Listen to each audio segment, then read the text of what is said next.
नमस्कार, मैं हूं आपके साथ रोहित। 31 जनवरी से बजट सत्र की शुरुआत हो जाएगी। उससे पहले ही केंद्र सरकार ने 30 जनवरी को सर्वदलीय बैठक बुलाई है। आपको बता दें कि 1 फरवरी को बजट पेश होना है और ये बजट जब पेश होगा तो ये सरकार का अंतिम बजट भी है, क्योंकि अगले साल चुनाव होने वाले हैं और जब अगले साल बजट पेश होगा तो उसका उपयोग तभी होगा जब नई सरकार गठन होकर आ जाएगी। तो फिलहाल ये अंतिम बजट होगा। तो सरकार 2024 के चुनाव के लिहाज से बहुत कुछ ऐलान 1 फरवरी को बजट में कर सकती है, लेकिन उससे पहले 30 जनवरी को बजट सत्र से शुरू होने से पहले सर्वदलीय बैठक बुलाई गई है।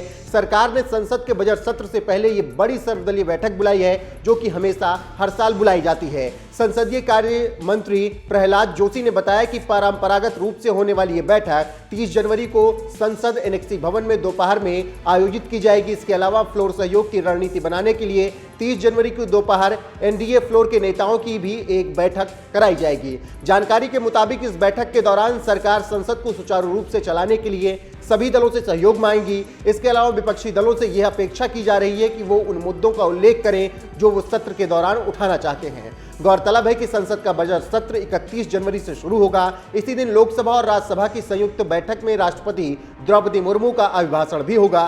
संसदीय कार्य मंत्री प्रहलाद जोशी ने कहा है कि इस सत्र में 27 बैठकें होंगी और बजट के कागजात की जांच के लिए 1 महीने के अवकाश के साथ 6 अप्रैल तक चलेगा। वित्त मंत्री निर्मला सीतारमण 1 फरवरी को केंद्रीय बजट 2023-24 पेश करेंगी। वहीं प्रहलाद जोशी का आगे कहना है कि बजट सत्र का पहला भाग 14 फरवरी को समाप्त होगा। बजट सत्र के दूसरे भाग के लिए संसद 12 मार्च को फिर से शुरू होगी। यह राज्यसभा का 259वां और 17वीं लोकसभा का 11वां सत्र होगा। लोकसभा सचिवालय की एक अधिसूचना में कहा गया कि 17वीं लोकसभा का 11वां सत्र मंगलवार 31 जनवरी 2023 को शुरू होगा। सरकारी कामकाज की अनिवार्यताओं के अधीन सत्र गुरुवार 6 अप्रैल 2023 को समाप्त होगा। तो आप इससे समझ सकते हैं कि किस तरीके से 30 जनवरी को सर्वदलीय बैठक बुलाई गई है और इसमें सभी विपक्षी पार्टियां और बड़े नेता शामिल होंगे और उनसे सहयोग मांगा जाएगा कि बजट सत्र सुचारू रूप से चल सके और वो जिन मुद्दों को बजट सत्र में उठाने वाले हैं उससे उनसे पहले इस मीटिंग में पूछा जाएगा। इसके अलावा एनडीए की एक और अलग से बैठक की जाएगी।